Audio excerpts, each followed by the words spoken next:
So the very first time I sat with this gentleman was some time ago. It's been like a year already, right? Because then you were out with the Contingency Plan EP. Yeah. I remember. And then it was a contingency plan. That is really what the name is. Exactly. But I think the EP did magic for you. Yeah, it did a lot of work. Thank you guys, man. Thank you guys for the support. And everything. Safa tells a very interesting story about you. Yeah?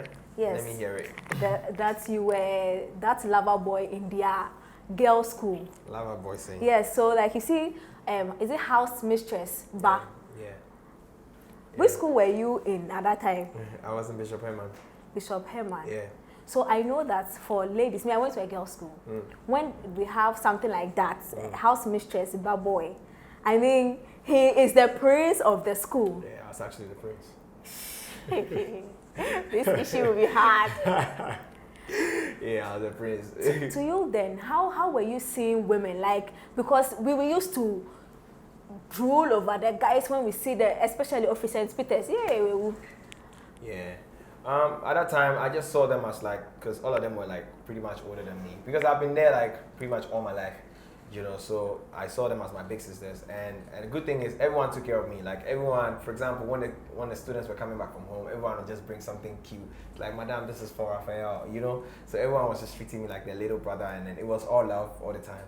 All love. Yeah, it was really good. I really enjoyed myself.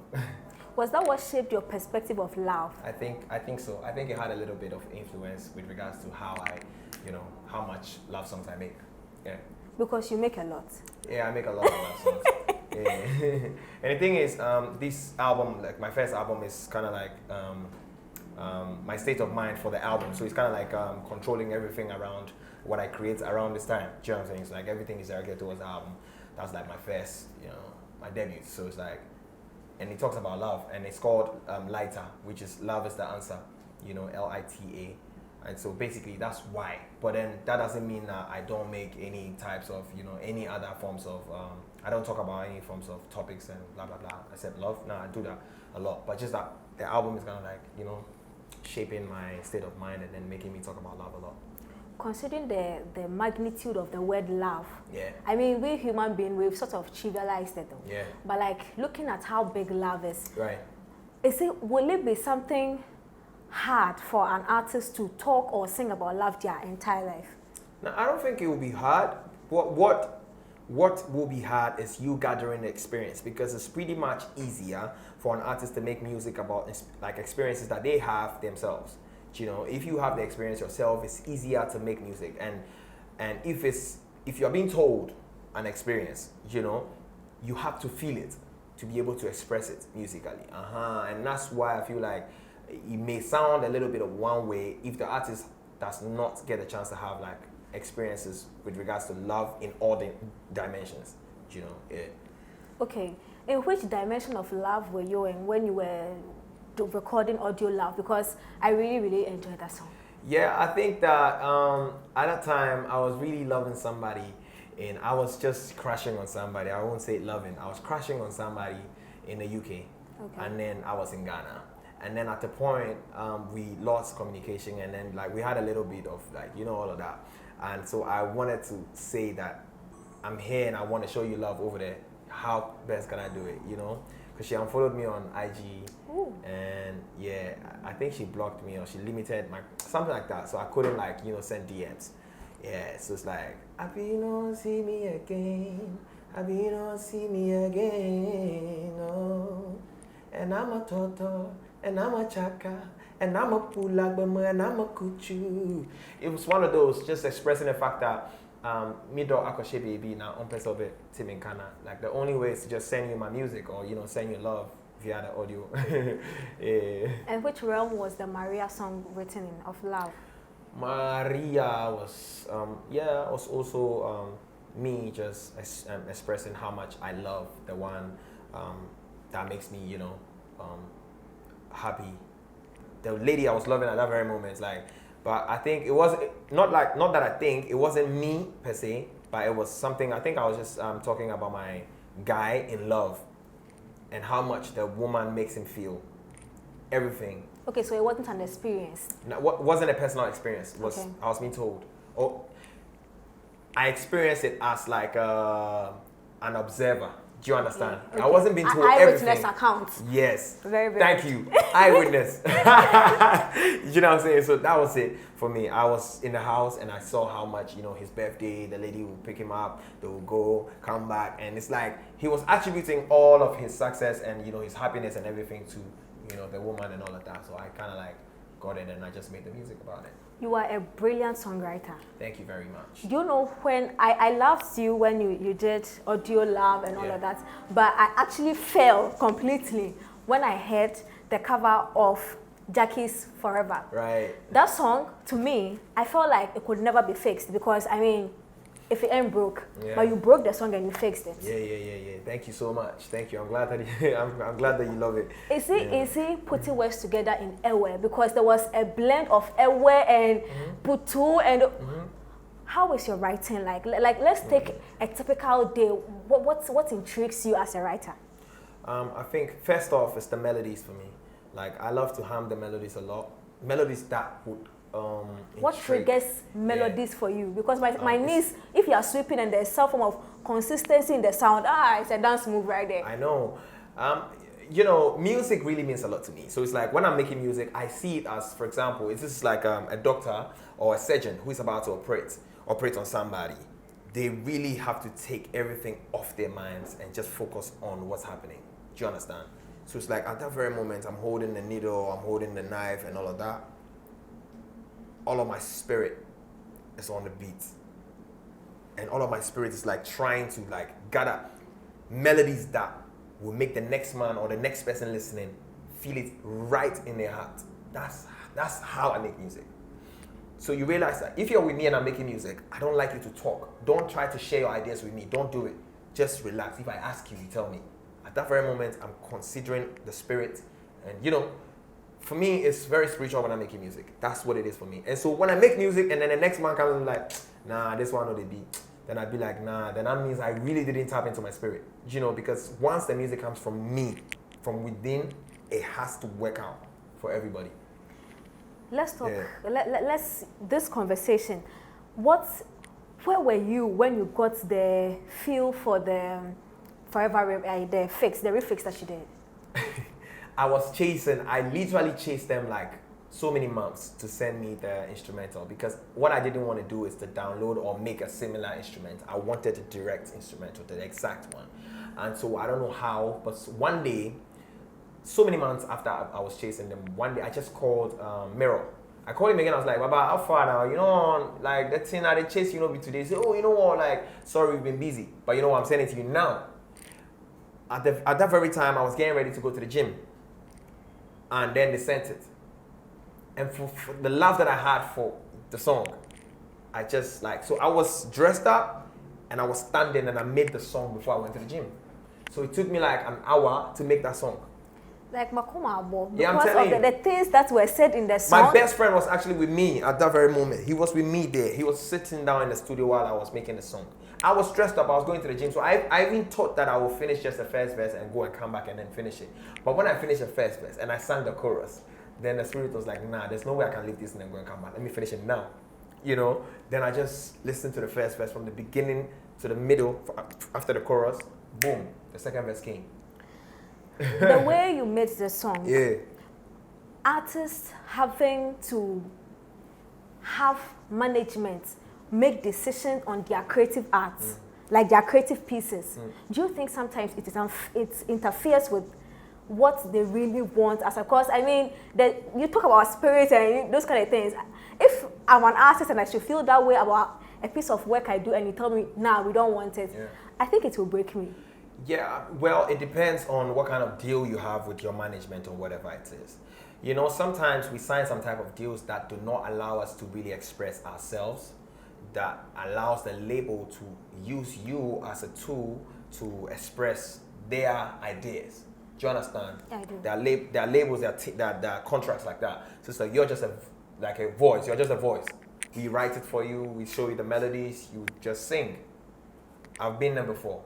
Do you understand? Yeah, I've been there before where it's like, okay, we don't want you to do this. We don't want you to, no, just go straight to it. Just sing like that. So I sing it. Sometimes I kind of like feel it, what they're asking me to do. I enjoy it. Sometimes I'm like, I'm not feeling it. They're like, just do it. You know, so sometimes you are just there to translate somebody's emotions or somebody's writing or ideas. Sometimes also you have the creative freedom to just do whatever you want to do. And so I feel like, yeah, it happens a lot. But for me, depending on the project, yes, sometimes if Rihanna is asking me to sing, or maybe Universal is asking me to sing a particular song in a particular way, I'm not even producing it. That's the executive production. Do you understand? There are some projects that have executive production, and then it's like the producers want you to do it in the same way. It's like acting. I hear when you go to Kumasi, Lil Wayne is just told the story, and then he comes and improvisation. Then he just plays out the way he wants it to. Sometimes they direct them. It's like, nah, you say. So I think it just depends on the moments and then the ideas that are on board, and then whatever direction that they're going. You know, yeah. As an artist, how important is fitness to you? Because you said the gym and all. How important is fitness to an artist? Fitness is very, very important, especially with artists of my caliber. You know, the kind of music we make. We have to appeal to people in all areas, not just the music, but the looks and everything. And also, like, we need to be healthy because we run road a lot. You know, for example, like you're doing a media tour in, like, let's say a month. And then imagine the number of media houses that you have to touch base with before, and you're going to be running. Sometimes you don't even get the chance to eat, you know, because sometimes we even spend a lot more time on sets than we're meant to. So it's like from here quickly you jump to the next and you jump to the next. So you need to be fit. Other than that, like 1 or 2, then you're weak and then you can't go to the next and all of that. I've seen it happen to people, you know. So it's very important as artists. We really need to take like trainings and, you know, fitness. Or the gym and all of that very serious. A lot of artists didn't understand it from the beginning, but as time went on, they came to the realization that they really needed to train. Yeah. It's not all about the 6 packs, but we just need to be, you know, fit and all of that. Yeah. I saw a video of yours that an old woman was happily grooving to your song. Yeah. Now, when you're writing, do you have all these people, eclectic group of people, behind you, even when you are singing a love song targeted at a particular person? Yeah. I don't target a particular. What I really target is the heart of people. I really target the emotions of people. Wait, but Audio Mark, you were targeting the heart of one girl. Audio Love? Audio Love. Yeah. Hey, Audio no, the thing is, I would have to sign. I would say this, but it's like I include the general public. When I'm making music, I might be making it because of an inspiration, but at the end of the day, I am a commercial musician. I'm not just making music for a certain number of people. Do you know what I'm saying? So I make it and I also attach that feeling to it that will appeal to almost everybody, you know. But like I said, I target the emotions of people. So when I'm making music, I always want my melodies to be the ones that when you listen to would hit you. And that's why a lot of people tell me I make music for the girls and all of that. It's not just for the girls, it's for the old women, old men, people that really understand music. You know, people, I see some men driving, even my manager, we are driving and he's playing like old school R&B and he's listening to Asha, and I'm like, this guy really, like, you understand, he understands music. It's not just music that you just listen to and the next thing you don't want to play again, you know. So that's the kind of music I make, and that's why I believe that I'm making an album that's going to live on, you know. Yeah. How do you feel when you see a generation after yours or before yours groove to your music?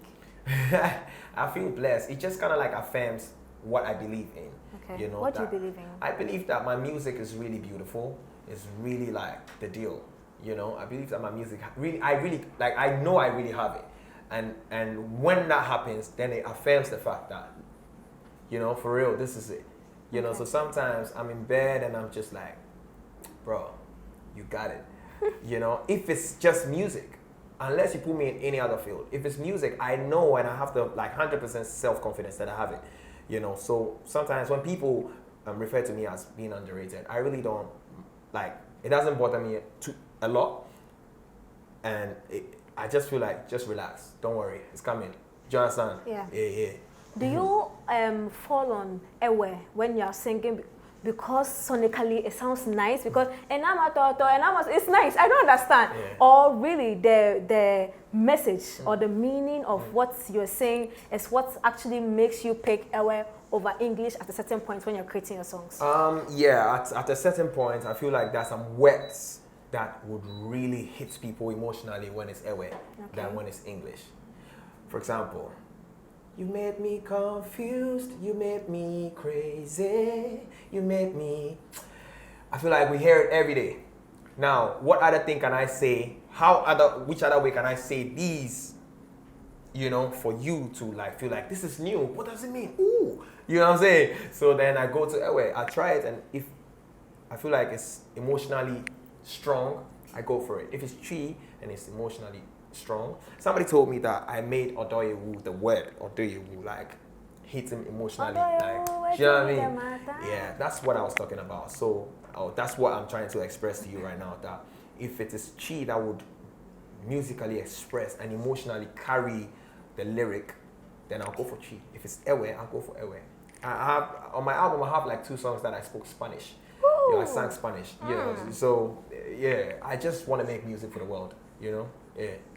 Musicians whose music live on generation after generation are people that their songs are widely played at funerals, weddings, and let me stick with these 2 for now. I think you have grooms and brides in your palm. Performing for people like that and being on stage, which moment do you cherish as an artist? Stage. I feel like that's also stage. I mean, these people you're quite intimate with them. I mean, they called you for a specific purpose, and then performing on, let's say, a concert, and then you have to perform. Which one do you cherish as an artist? I love it all. I love it all, honestly. The fact that you pick up a phone and call George and say, we want Camidoh, that is it for me. Okay. I'm sitting in my studio, or I'm sitting somewhere and George messages me, says, hey, we're doing this on this date, and this. I just feel blessed. Look, listen, I feel like a lot of people can sing, but it takes some type of aura, it takes some type of blessing and favor, to be called. And that's why when I sang Hot Pursuit, I said, Amo ochiha bobo vonye paraka kwetovo vole utome the reason why I give thanks and praise.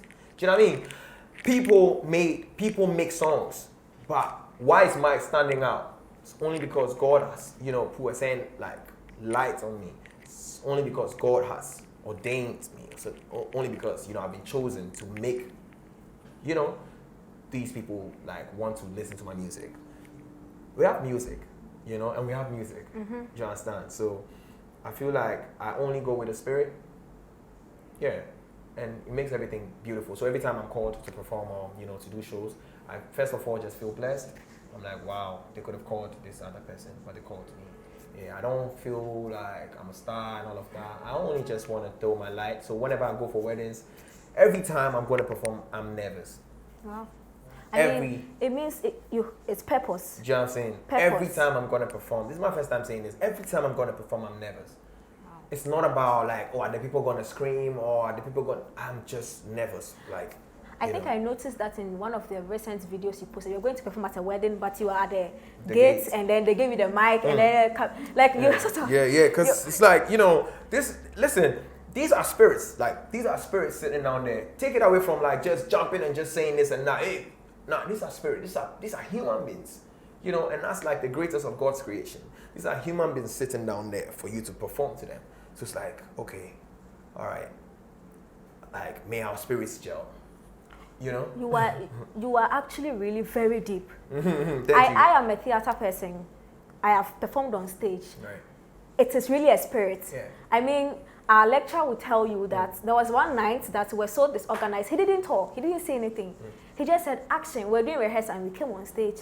We know the lines and everything. We flopped. And then he told us that the stage, it has spirits. Yeah. It connects. You can't just wake up one day and you think you can come on stage. For you to say this as an artist, you know your job. Yeah. Like, I am so impressed right now. But let's talk about dance. Right. I see you dance a lot. The focus, so the way you can pull your nail. Oh my God. Yeah. I love it. I love to have fun. How essential or does dancing or dance have the power to propel music? I feel like when I was in high school, my headmaster was our chaplain, and he said something. He was like, those of you singing as though like we're forcing you to sing, God will not pay attention to you. You know, he wanted us to clap. It's a whole, like when you're worshiping, it's like a whole thing. You know, it's a collection of you clapping, singing, stamping your feet, and everything goes hand in hand to worship God. And so is it like this job. You know what I'm saying? So when you make music and you're dancing, your spirit really understands that you are really happy and you're really in, like your spirit really like connects with the mood in which you are. Like it puts in a different realm, right? It's like, okay, fine.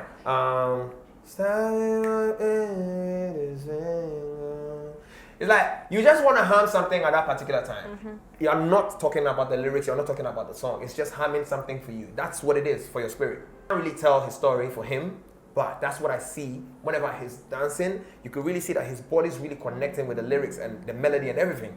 And these are the dances that stand out. I think maybe with the dancing, we don't know you for dancing like the vocals, but today we will dance with you. I don't need to, we will dance, right? Yeah. You don't need to be the best dancer. What it just means is just dance and let your body connect with the music, and that's just what it is.